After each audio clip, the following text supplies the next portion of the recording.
People expect their waste and recycling to be picked up every single day. And that seems like a very, very simple process, but there's a lot of complications behind the scenes. Heavy equipment, dangerous sites, hazardous waste. There's a lot of things to be concerned about. We have a lot of things working against us every day.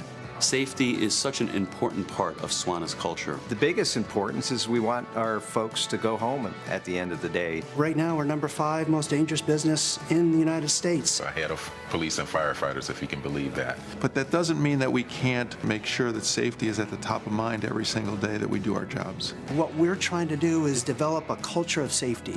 SWANA's the very best place to get safety training because they've made it a priority. We have people from the United States and Canada from coast to coast. We're the only association in North America with that kind of bandwidth. SWANA's creating a safety leadership community by creating a safety ambassador in all of the state chapters. The ambassador's job is to kind of rally the troops, help share information, and inspire folks to focus on safety. We're doing a lot on social media. We're holding more training sessions, both in person as well as webinars, because we understand that people learn in a variety of different ways. So we need to be able to provide training in a number of different formats. It doesn't matter if you have 1 truck or 500 trucks. The fact of the matter is every company needs to be safe.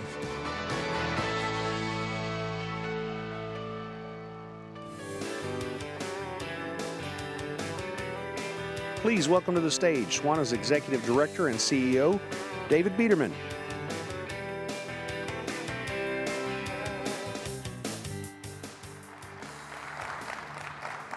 Good afternoon, everybody, and welcome back to this great room.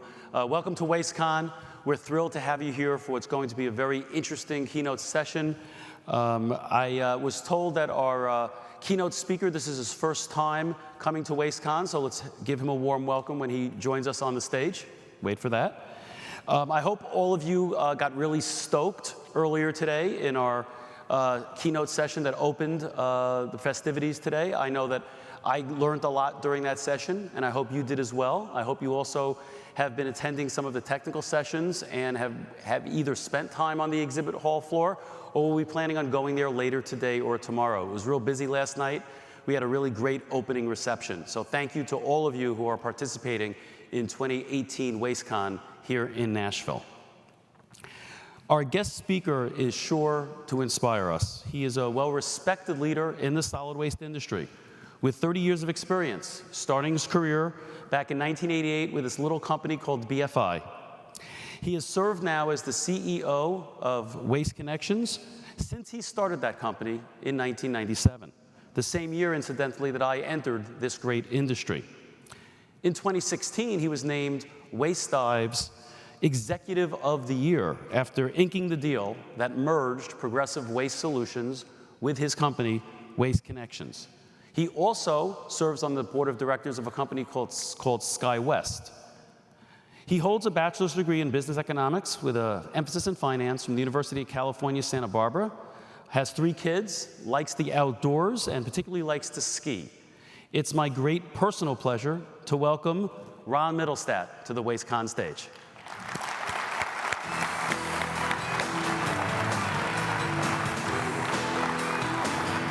Hey, Ron. Thank you. Appreciate it.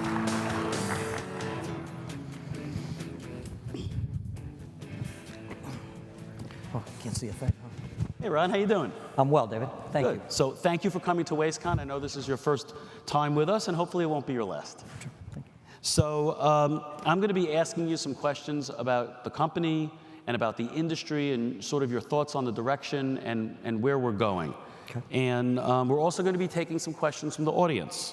So if you're interested in submitting a question, please participate by going to slido.com, put in the code SWANA, S-W-A-N-A, and you can ask a question that we will try to take up here. If you're shy and don't want to ask a question, you can vote on other people's questions and help bump those up to the top of the list.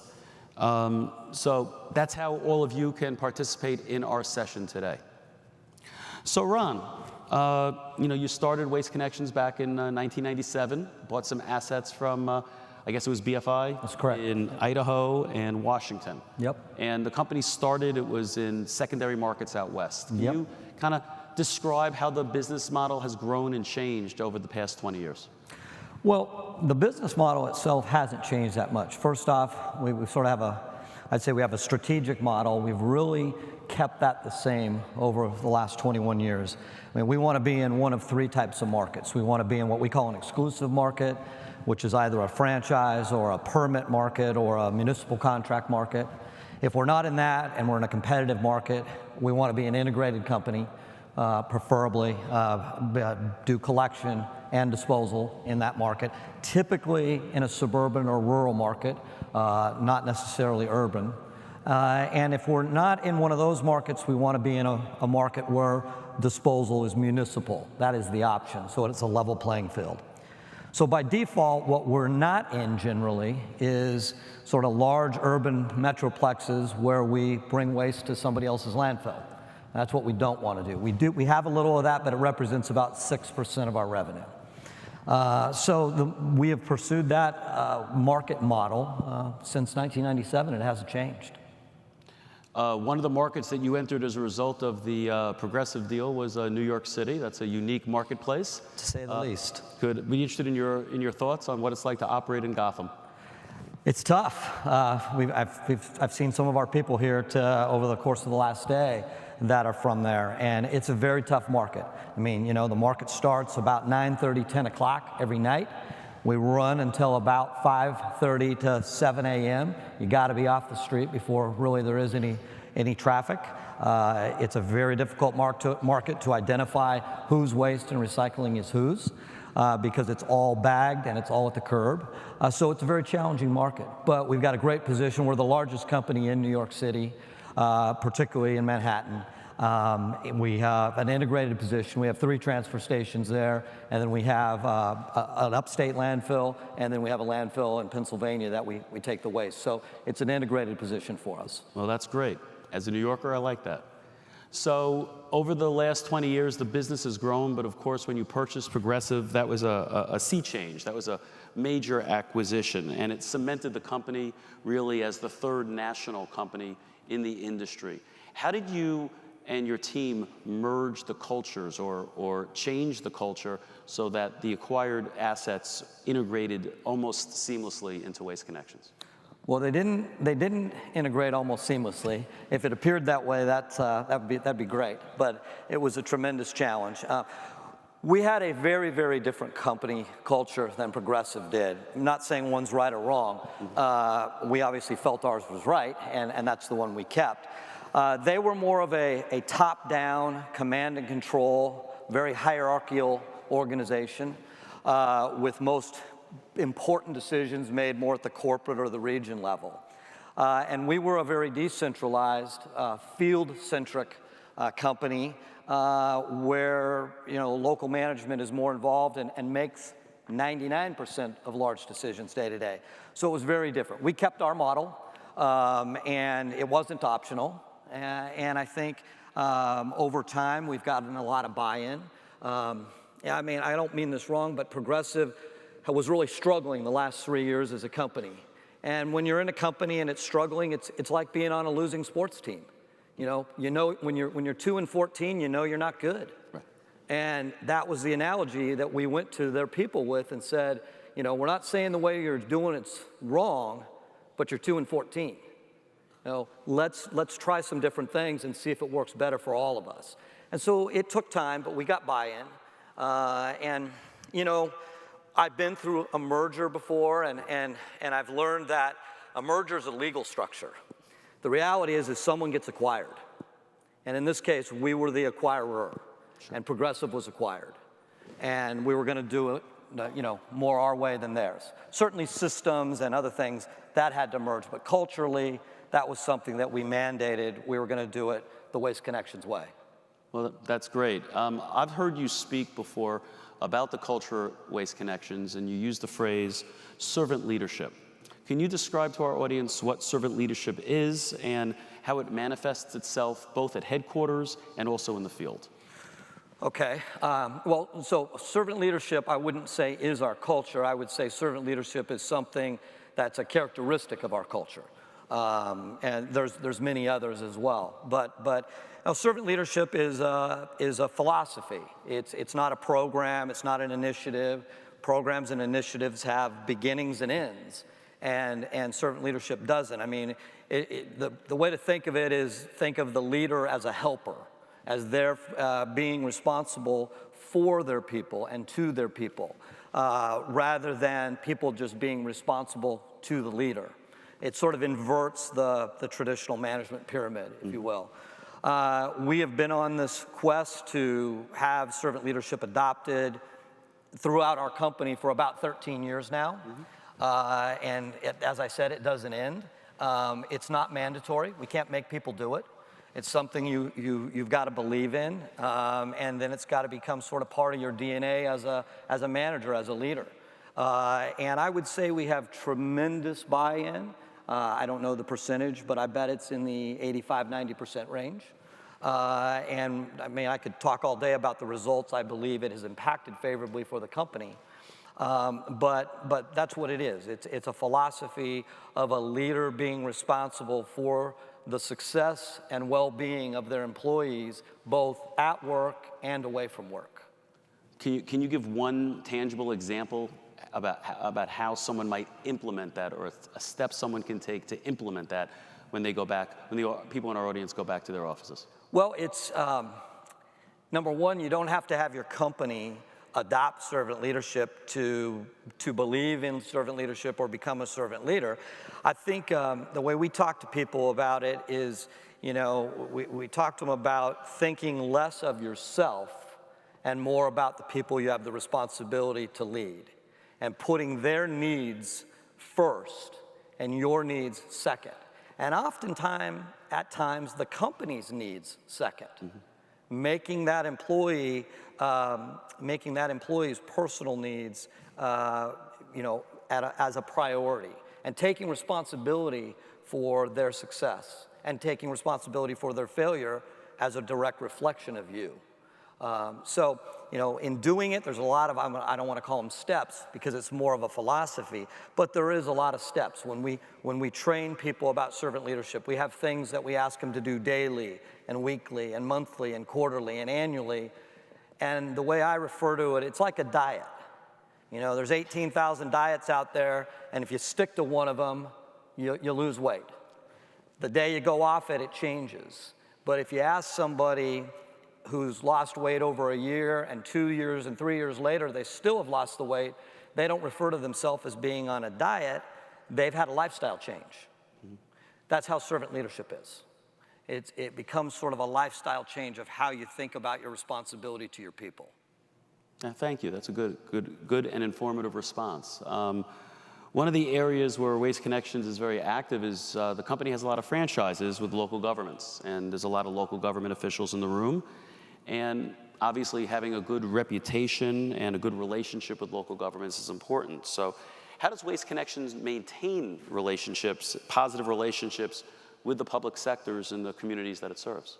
Yeah, well, I mean, you know, the public sector is a huge piece of our business model. In fact, I think of the large public companies, we have far and away the most percentage of our revenue in that segment. We have about 44% of our little over $5 billion of revenue is with municipal government. So I think the next highest is about in the low 20s, and that would be Republic. So it's a huge piece of business and very, very critical. Well, first and foremost, obviously, you know, you got to give consistently high levels of service and continually innovate to make sure that local government's getting what they believe they're paying for. Right. I mean, if you don't do that piece, then nothing else matters. But we try to, I guess the way I'd say it, become a thread in the fabric of each of the markets we operate in. We're very, very heavily involved philanthropically with many, many organizations throughout every market we're in. We encourage and require our local leadership to be involved in various civic, various philanthropic, various not-for-profit organizations in every market that we're in. And, you know, not just dedicate and commit financial resources, but dedicate their times and their talent to being involved. So, you know, it's sort of we try to be very immersed in everything going on within a market area that we operate in. Thank you, that's great. One of the topics that's been front of mind for most people in the waste sector for the past year has been the recycling sector and the impact of National Sword. How has that impacted Waste Connections? What percentage of the recyclables that Waste Connections processed ended up in China before National Sword was imposed at the end of last year? Yeah. Well, it's impacted us like I'm sure it has most everybody in this room, whether they be a private company or a municipal government. It's been a huge impact. So last year, we handled about 2 million tons of recyclables throughout, in the US, throughout our network. And about 72% of that went to China prior to September of 2017. Now, about a little less than 2% is going to China. So it's had a dramatic, obviously a dramatic change. You know, financially, it's a huge deal. Last year, it was 3.5% of revenue. So if you do the math, that was about 165 million in commodity sales. This year, it's going to be down to about 2% of revenue. So commodities are down about $65 million. And, you know, that's all price. So that's all profitability. That segment for us loses $30 to $50 million a year right now, comfortably. So it's a definite struggle. And there's lots of activity here at WasteCon and throughout the industry about what to do, how to fix, how to address.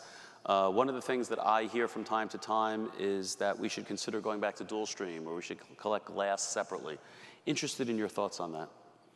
Well, I mean, you know, I don't know if going to dual stream's an answer or not. The reality is I think collecting glass is a complete waste. I mean, the glass does tremendous damage to vehicles, tremendous damage to processing equipment, and has effectively no value, and certainly does not have the value relative to the cost of processing it. So if there were one thing that I would, and in many markets, we have convinced municipal government through economic pricing incentives to remove glass from any stream other than the solid waste stream. Okay. And what about other contaminants? What actions is Waste Connections taking to reduce contamination in the stream that it is receiving? Well, as you know, the situation we're in as an industry and we're in as a company has taken a long time to get to, and it's going to take a long time to fix fully. This is a process of continual education with all of our municipal customers, with all of our residential customers. There's constantly an activity going on through our drivers and our supervision staff and our customer service staff, et cetera, with customers at the curb on making certain what's in there. But the reality is most single stream programs today, most, not all, are running anywhere from 20 to 30% contamination. So it's a huge problem, huge problem. So one of the questions that we received was, will solid waste be able to seize the moment and fix the business model in residential recycling? And can we reduce contamination meaningfully and reduce it perhaps below 10% on the front end? Yeah, I mean, number one, I think the answer to whether the industry will be able to, as you said, fix this, it really relies on what happens to China. If China says, we were joking, and jumps back in it, this problem just gets kicked down the road, just like most issues. I don't think that's going to happen. I think that this is a permanent issue, and it will become a very permanent issue in 19 when they pass national legislation, potentially, banning all importation. At that point in time, it will force, ultimately, the industry, public, private, municipal, to take a very hard stance on what will be picked up at the curbside. I think you're going to see a reduction in what is considered recyclable and a removal from single stream programs of many things that are today considered recyclable. It's going to happen at the consumer level. The amount of automation necessary to get down to the acceptable levels for most countries and most mills now that are moving to, you're talking about processing costs that'll exceed $200 to $300 a ton for a commodity that at its best won't have half that value. So there's going to need to be a material change in what is being collected within these programs, and it's going to have to happen at the consumer level. You mentioned that the majority of the material that Waste Connections was processing was going to China pre-National Sword, Yeah. and it's de minimis at this point. Yeah. What other places has the material been going to in the interim, and what activities in those markets, what have been the restrictions in those markets, and how have they affected Waste Connections? Yeah. So we are now, I say now, as of this quarter, we're about 85% domestic, US and Canada. Sure. So about 85% domestic. So we have found other markets, whether we're being paid or we're paying for that commodity. About 15% is going international. That includes India, that includes Vietnam. It also includes certain parts of Eastern Europe. We've started going. So there are markets. The markets are difficult. We're starting to see a backup into places such as Vietnam and other countries and you're going to start seeing them slow down on what they can take. They are totally saturated. Right. So how do we here in the United States or in Canada, how do we work our way to independence? How do we wean ourselves off of sending material to Asian countries that may not be processing the material properly? What can we do here to make our recycling programs sustainable for the future? Well, I think it's been done to us. We didn't have anything to do with it. Another country finally decided they'd had enough, and that being China. And that is forcing the industry to find markets, and predominantly domestically. Right. You're seeing approximately 6 to 7 new or restart mills come online by the middle to the end of 19 is the expectation. That's a dramatic change from where we were just 6 months ago. I think if there is a quality product put out by us as a company or us as an industry out of our facilities, the markets will develop. Now, whether that is an economic model that works long-term, that's a different discussion. But there will be markets for a quality product, and they will be domestic. You will see them emerge. Is there a role for the federal government to play here in helping to support recycling programs? You know, I mean, I don't know. I mean, the short version, as you know, on the solid waste side, since 1989, we've had federal legislation on the landfill side under RCRA, so the advent of Subtitle D, and at least that leveled the playing field on that piece of the business. If there was something that did that through legislation and then some other economic incentive, I think that would be good. As you know, we do not have any federal legislation that is uniform for recycling today. And it's really a state-by-state issue. There are very advanced legislation in certain states and none in others, and that creates challenges as well. So, I'm always dangerous to say that more legislation is the answer, but it would depend how it was structured and what the incentives were for it. Sure. Well, one of the things SWANA is working on is trying to get some federal funding in the infrastructure bill that Congress will consider over the next 18 months to support local recycling programs. Yep. Is that isn't prescriptive legislation, which I suspect you're not a huge fan of. Is that the type of thing that you would probably be in favor of? Well, I would be, because again, you're creating the demand side of the equation for what's being supplied, right? I mean, the difficulty that local government has in many states right now is they have mandated state legislated programs that they're trying to fulfill, and there's no market. So what you're talking about would address the market side, and that we would be very in favor of. Sure. Just one more thing on China. As you probably know, Chinese tariffs are expected to take effect on Thursday of this week. Yeah. What does your crystal ball say regarding the impact of that event, particularly over the rest of this year? Yeah, tough to say until it's done and you have manufacturers have the opportunity to respond. I see we have several of the various chassis and body manufacturers for our industry here in this room that I know personally. I've talked to some of them over the last day or so, and I've heard numbers ranging between 3 and 12% is the expectation that it could impact the price of vehicles potentially because of the tariffs. So just tough to say right now. I don't think it will have a huge impact because we do most of our capital purchasing by now. It's done. But it will certainly have an impact starting in 19. Sure. So we spend a lot of time talking about recycling, but as you and others say, it's only one piece of the business. And generally, the solid waste industry is doing well, primarily because the economy is doing well. That's right. We're growing at a close to 3% rate right now. We're in the ninth year of an economic recovery. What does what's Waste Connections' economic outlook looking forward into the future, and how is that going to impact both the industry and your company in particular? Well, as you said, I mean, we're sitting in at least around a 3%, maybe north of that GDP environment. We've got 3.5% unemployment. We don't see that changing anytime real soon. There's nothing in our business that's indicating a slow up. Actually, it's the inverse of that. It's an acceleration is what we've been seeing in all our internal metrics. But I think, you know, we've got something coming here very quickly in November called the midterm elections. And that would be the thing I would watch, because if there is a change in Congress and a change in the balance of power in Congress, that is the one thing that could derail this expansion.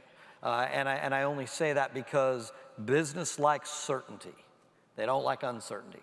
Right. And you know, right, wrong, or indifferent, right now there is some certainty with what's going on from a business standpoint. If that changes, that will tend to slow things down, I believe. If there's no change in that, then I think you got pretty full steam ahead, at least into 19. Gotcha. So partially due to the growing economy and partially due to changes in the industry, Waste Connections has been pretty active in the acquisition space. It's always been active, and you recently entered markets in Rhode Island, Virginia, and Arizona. You know, without giving away too many state secrets, can you describe what the acquisition pipeline looks like for the rest of the year and what you look for in potential candidates? Sure. Well, I mean, we've been saying for at least throughout 17 that we thought 18 and 19 would be banner acquisition years. The reality is the things that incentivize private companies predominantly to consider selling their business, all those levers are on right now. Sometimes one or two of them are on. Right now, they're all on. You've got the first tax cut in 30 years. You've got rising interest rates. Why rising interest rates? Because rising interest rates, a seller can redeploy after-tax cash proceeds in the fixed income market and earn a greater return. You've got the economy at an all-time high. Or certainly in many years. And so everything is sort of on right now, if you will. And I think there's a belief that, and many of the sellers we talk to, that they believe that we could be a couple years away only from a potential complete political regime change, and that could bring about a complete different tax structure again, perhaps rolling back everything that has happened. So they view there's a window right now. And if I was thinking I would sell my business in 3 years or in 5 years, I might be considering it right now. I mean, we're busier than we've been in 20 years, purely. I mean, of all sizes, large transactions, medium, tuck-ins. You know, we've already, in the first 6 months of the year, done more than we thought we'd do in the whole year. We'll do more than that over the balance of this year. So it's going to end up being a very, very big year acquisition-wise for us. And I think right now 19 should be as well. Is the long line of potential sellers mean that the multiple that you pay goes up? Does it go down, or is it flat because there are kind of different levers affecting that? Well, you know, I would tell you that the multiples have moved up over the last several years pretty consistently.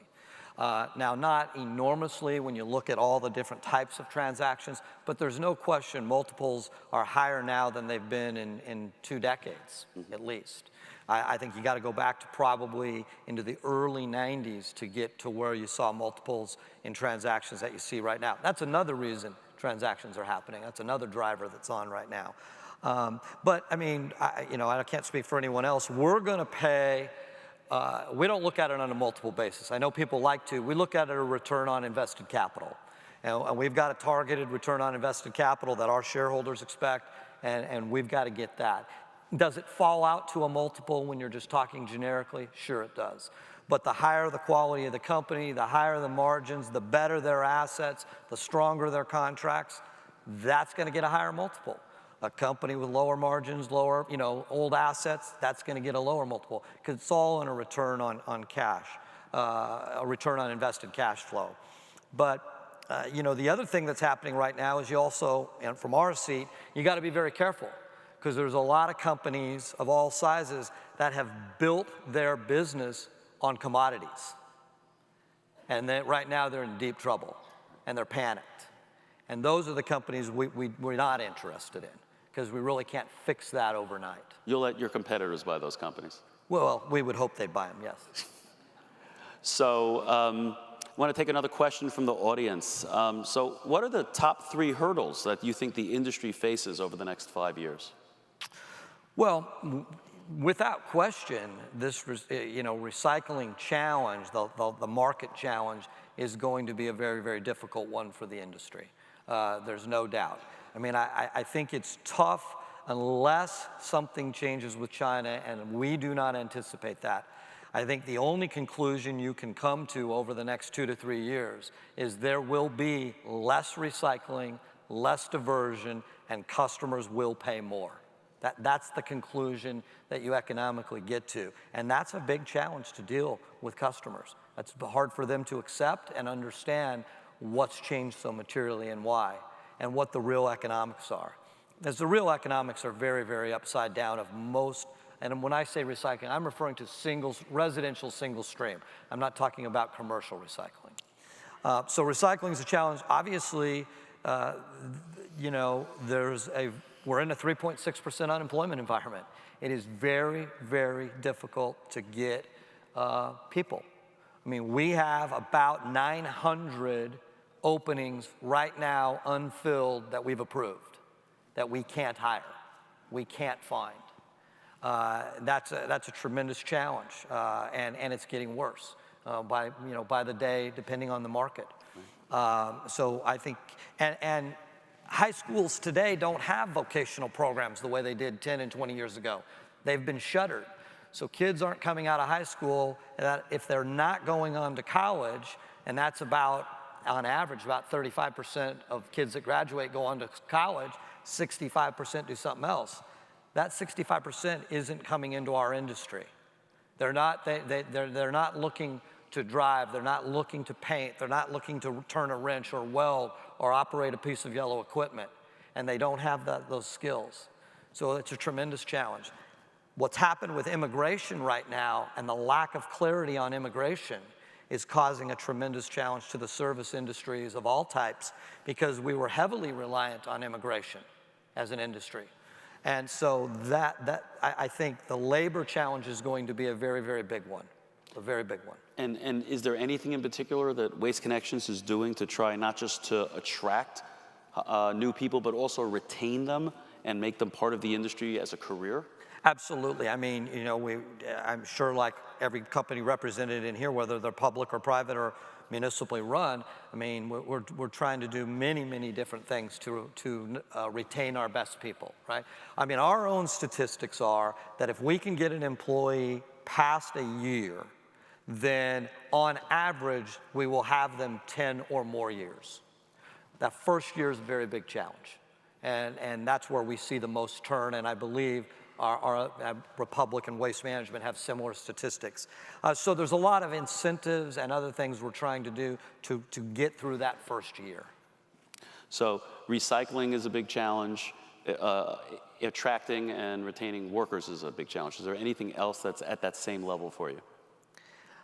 Not at the same level of those two, no. I mean, I think right now those would be, in my opinion, the two largest.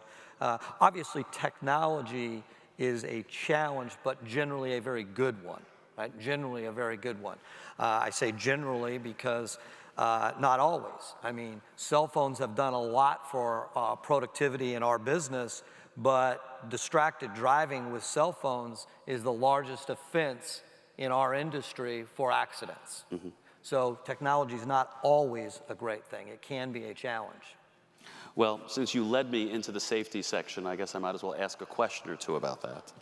So I think you share my passion for worker and community safety and how important it is. Waste Connection's grown very significantly over the past 20 years, but has consistently maintained a very strong safety program and safety record. How have you been successful at doing that in particular over the last few years as you've grown significantly? Yeah. Well, I mean, the short answer is we believe safety is a culture.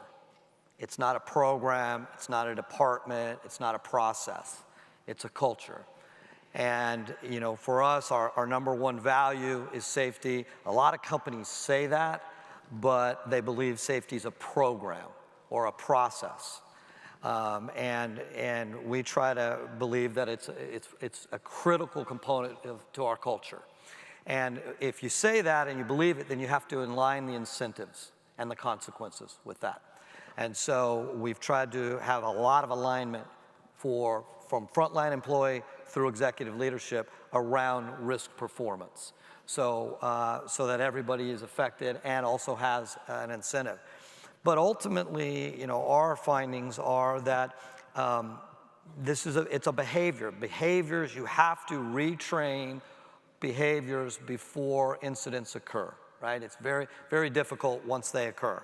And you have to have technology that is feeding you data from inside the cab that is telling you what behaviors are happening, and you got to know which ones of those are likely to lead to what type of incident, so that you can actively coach the drivers or the employees on the behavior. And you have to be willing to make tough decisions. Sure. You have to be willing to make tough decisions. We terminate a lot of people within the first 90 days on safety alone. That's the number one thing. So of all the people we lose, that is the number one reason. And the types of behaviors you're talking about are leading indicators. Those are things that you learn from before an accident or, if God forbid, a fatality, which are lagging indicators. That's right.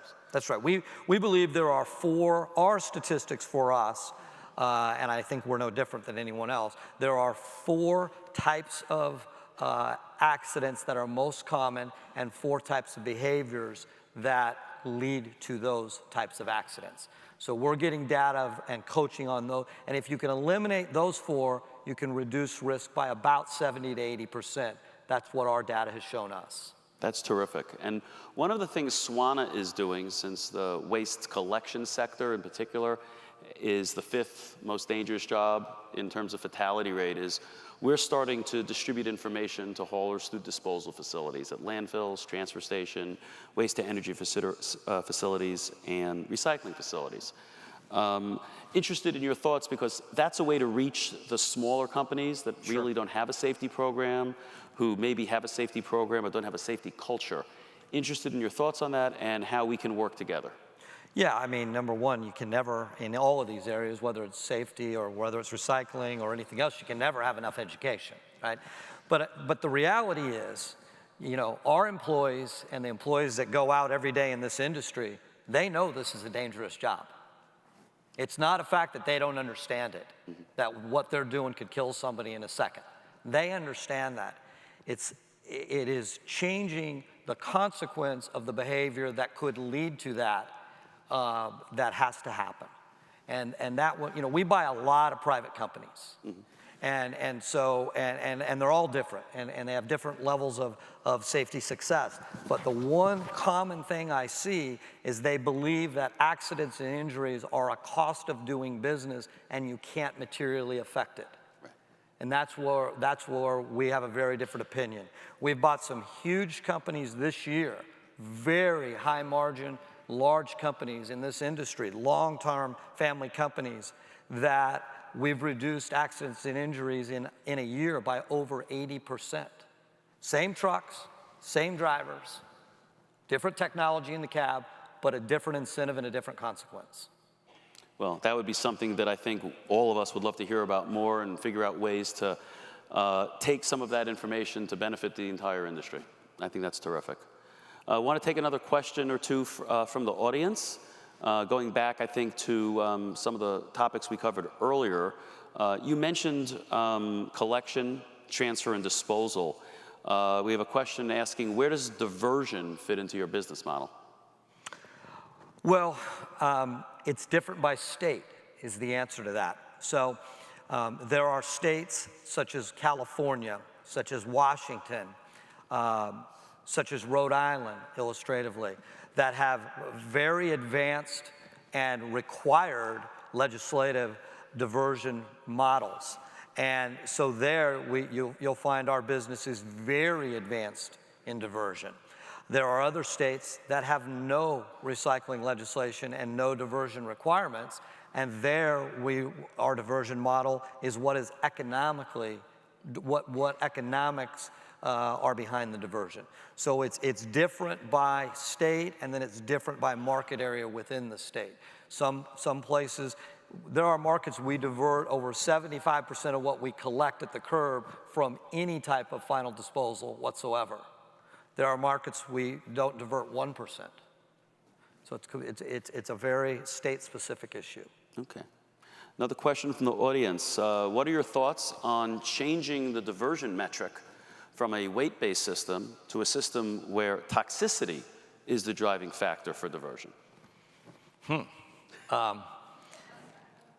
I don't know if I have thought on that. Let's see.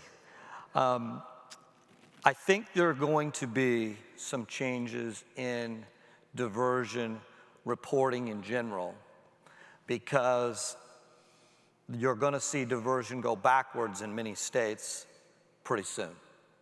It's occurring in real time right now because of what's happening. And when that occurs, that is going to cause state and local governments to revisit how we are doing this in total and how we're actually capturing that. But I'm not sure I really have an opinion on handling it differently than on a volume and weight basis. Right, it's either volume or weight is the best ways to do it. That's right. So you mentioned that we're seeing the rates go backwards in real time. Something that has been interesting to me is California saw a 50% diversion rate, but in the last couple of years going backwards, it's actually gone to 46% and 44%, even before national soared. Yeah. You guys have a pretty big footprint in California. I'm just interested in your thoughts on why that was happening pre-national soar. Yeah, I think, number one, I certainly can't speak for California or any of what's going on there, but you've seen a very large explosion in growth in that same time period. Right. So I think part of it is just the magnitude of disposal volumes from other types of activity has just diluted the diversion somewhat, is what's happened there. But, you know, and California is moving forward in many communities with a number of other, as you know, they have a 50% requirement now, but they've adopted a 70% requirement. And so we're now doing, you know, organics in many locations that we weren't just 2 years ago there. So I think you will see in California specifically, again, in part because of the franchise model of most of California, where it's easier to measure and hold accountable so the statistics are more reliable, I think you will see diversion start to climb again. Okay. One of the reasons we became more dependent on overseas markets, and particularly in China, was we lost a lot of the US-based recycling infrastructure. Paper mills closed, for example. So do you think that we're going to see a revitalization of infrastructure in the United States as a result of national sword? I certainly think you could. I mean, again, I mentioned there's 7 new mills or restarted mills on the pulp side coming online by the middle to the third quarter of 19. And that is a direct reflection, well, it's a reflection of a couple things. It's a reflection of the tax law change that's occurred. And so that has incentivized people to bring some of that manufacturing back that was done offshore. But it's also due to the belief that there will be more of a supply that was going export start staying domestic. So yes, I do think you'll see that. Okay. And do you think municipal customers, taking another question from the audience, do you think the municipal customer appreciates that recycling is really more expensive than sending material for disposal? Well, I mean, I think it depends, you know, where you're talking about and what municipality. But in general, no, I don't. Look, the reality is for us as an industry and us as an integrated company, and this is a generalization, but in general, we can collect a ton of waste and handle it for disposal at around $30 to $40 a ton and make a margin. It costs us $125 to $165 a ton to handle a ton of recyclables and make no margin. So the reality is it's 3 to 4 times as expensive to handle a ton of recycling versus a ton of waste. Just pure economics from we have 48 MRFs, and those are our economics. And so right now, if it costs you, let's pick 150 a ton just for discussion. If you're getting 150 a ton, which at one point we were, out of China, you've got a break-even business. Maybe it makes a little money. At 75, you got a business that's losing 20 to 40% margin. The economics are going to change for consumers from this program unless things go back to China. Are there technological advances that we could put into MRFs or elsewhere that would create more efficient and lower cost recycling? The answer to that is yes, but it's all based on the quality of the feedstock coming in. You can't pick up 70 items, of which 2/3 probably are recyclable and 1/3 are really trash that are thrown in the recyclables, and run those through a MRF and think that you're going to have a quality product come out the other side for under, today, $150 a ton. So the slower you're going to run that, the more capital you're going to put, the more times you're going to touch it, it's just going to continue to drive the price up. So I mentioned technology, and I see we have a question at the top of the screen there. So is there robotics in the future? Is there a role for AI in driving down the contamination rate on the front end to help you produce higher quality material on the back end? Yeah, I think there is. I mean, the optical optical sorters today that you can buy are dramatically greater than they even were 1, 2, 3, and 5 years ago.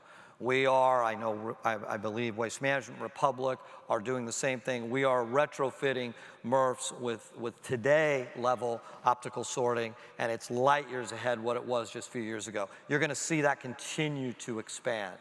We've had meetings, I will tell you, with actually GoPro. GoPro is looking at developing an optical sorter for this industry because they are so advanced in the lens area relative to the companies today making optical sorting. So I think that will continue to develop, and you will see that improve. And certainly AI will ultimately help. I mean, if you're able to look out onto a line and based on historical data and be able to know where you have to not only insert equipment, but change conveyor speeds and different air classifier speeds, that's going to help tremendously too. What about on the collection side with technology? Do you think there's driverless trucks in our future? And if so, how far down the line? You know, we went and looked at a demo of a driverless truck in Germany about 4 months ago. And it was pretty impressive. Now, they were using a driverless residential truck. But the driver drove it to the street and then got out like on a court.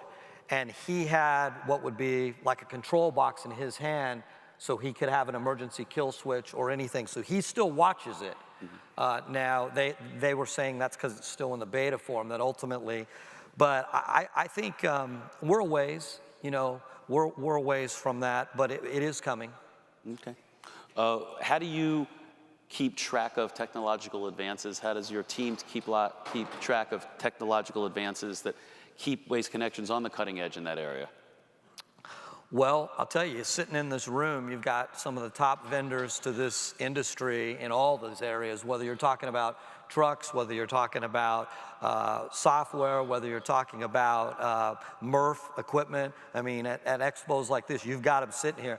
They keep us informed, to be quite honest. We are continually meeting with them and their staffs at our corporate level and at the field level, and they're bringing to us what new technology is coming and they're seeing. Okay. Well, if that's not an incentive to go visit those vendors on the show floor, I don't know what is. Yeah. You mentioned that there were 4 key items that were responsible for behaviors that help you on safety, reduce accidents and injuries perhaps the most. Can you identify those 4? Well, what I will tell you is that and somebody I know, I got one guy out here who'll correct me when I'm wrong. Greg, you're over there. Look, the 4 most common accidents that in our sector are intersections, okay, backing, following too close, and distracted driving. And so we have, through various technologies, we are monitoring behaviors that were following too close. There's a required separation distance based on speed that we're going to expect and try to coach drivers for. We set that technology to tell us and alert us and capture images of the drivers when that separation distance is too close. If it's happening too frequently, we're going to get rid of that driver, hopefully, or have a behavioral change before we have a collision. The same with intersections. We expect drivers to slow at intersections, to hover their foot over the brake, to do different training things because the likelihood of intersection incidents are so high today. So there's just different things like that. We are very stern on cell phones. We have a zero tolerance policy on cell phones while that vehicle's in motion. And we know the G-force of the truck, and you got vendors in here who sell this product, the G-force of the truck changes when Johnny grabs that cell and puts it to his ear. That truck is going to move, and that G-force is going to pick that incident up and snap a picture, and we know he's on a cell phone. And we terminate people on one offense. Because we know if you're doing it and we caught you, you're doing it a lot that we don't catch you, and you're going to be the one to cause an accident. So no more of the older 3 strikes and you're out kind of thing. There is and there isn't, but the short answer is because we acquire companies and that hasn't been their policy. So we'll have to, we'll have a policy of breaking that in over time. But for the most part, no. So a couple of the ones that you mentioned are well known: backing, intersections, following too close. There are some who think that the rushing that drivers do, not necessarily Waste Connections drivers, but drivers generally are rushing to complete the route, rushing to get to the landfill, rushing to get back to the yard. How do we balance safety and productivity? It's a real challenge, and that is a real issue, and we're as guilty of it as anyone. There is a fine line between productivity and safety, but the reality is, and it's different for different people on different routes. Okay, some of our safest drivers are our most productive. Okay? Some of our least safest drivers are our least productive as well. So, we have certain expectations by market that management has of what's an acceptable level of productivity. But at the end of the day, and here was a huge difference between us and Progressive, we allow drivers to determine if they can't pick up a stop that's not safe, whether that's a residential, commercial, or a roll-off stop. If that driver says, I can't do it, then that stops the discussion. Mm-hmm. There are a lot of companies that say that's not a discussion point. You will pick it up, and we'll figure it out later. That's what I mean about, safety's got to be an inbred culture to all employees. It can't be something you talk about, but then tell drivers they have to pick up something unsafe in their opinion. Okay. It's not usually you hear the word inbred, but... Yeah, I've been embedded. Okay. I want to circle back to China just one last time. The crux of the issue that we have, or one of the cruxes of the issue, is China's imposed a 0.5 contamination limit. Yeah. Is that realistic for U.S. MRFs to be able to produce if we can improve contamination on the front end? Well, you said the key part. Yeah, I would say under today's programs, the answer is no. That is not achievable. And let me say no, not at any economics that anyone's going to do, okay? So you should never say you can't do it, but not in MRFs the way they're built today. If you improve the input quality and remove certain things that tend to be very difficult to get out and have no real value, and you remove those from being allowed into the stream, then you might be able to approximate that. We believe that getting below 3 to 4% is going to be a very, very significant challenge. How do we get Americans to stop throwing out regular film plastic bags into recycling? Yeah, I mean, it's not just that. I mean, look, you know, we've incentivized, we've incentivized in many communities going from a 96-gallon garbage can and a 96-gallon recycle single stream container, and we've incentivized through pricing going to a 64-gallon garbage can. So when that garbage can's full on Wednesday morning and your service day is Friday, the next 2 days' trash goes into this recycling can. And we have pricing, we as a company, we as an industry, municipal government asks us to do this, we incentivize that. That's a very difficult problem to undo. Sure, absolutely. So on a more personal note, I know Waste Connections has a bit of a work hard, play hard philosophy. Hopefully you get a chance to play once in a while. It's summertime. Hopefully you've had vacation sometime soon or sometime recently. What's the last great place that you visited on vacation? Last great place. Well, I just was up in Vancouver, BC 3 weeks ago. Took a boat down from Vancouver, BC down to Victoria and then down through the San Juan Islands into Seattle. And that was I had never done that. That was a beautiful part of the country. That's absolutely correct. And what's next on the agenda for you in terms of, you know, where you'd like to go professionally over the next few years? I mean, you're the CEO of the third largest company in the industry. Just about everybody knows who you are. What do you want your legacy in the industry to be? I mean, the answer to the first part of your question is, you know, we're just going to keep doing what we've been doing.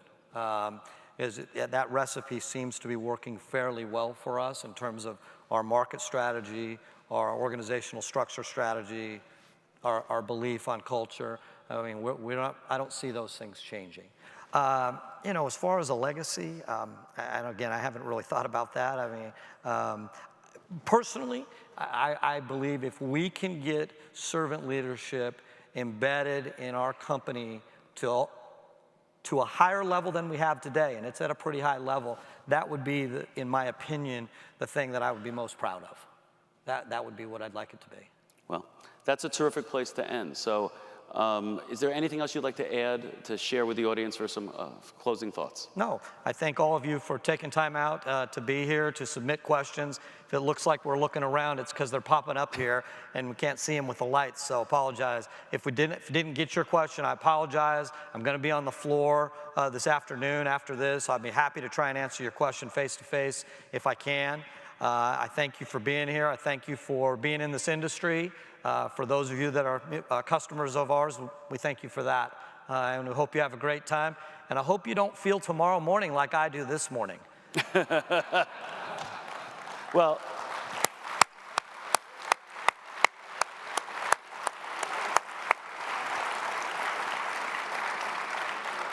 so Ron, on behalf of SWANA, I want to thank you so much for joining us here today. I thought your responses to the questions were provocative and helpful, and we look forward to having you with us later today. Thank you very much. Thank you.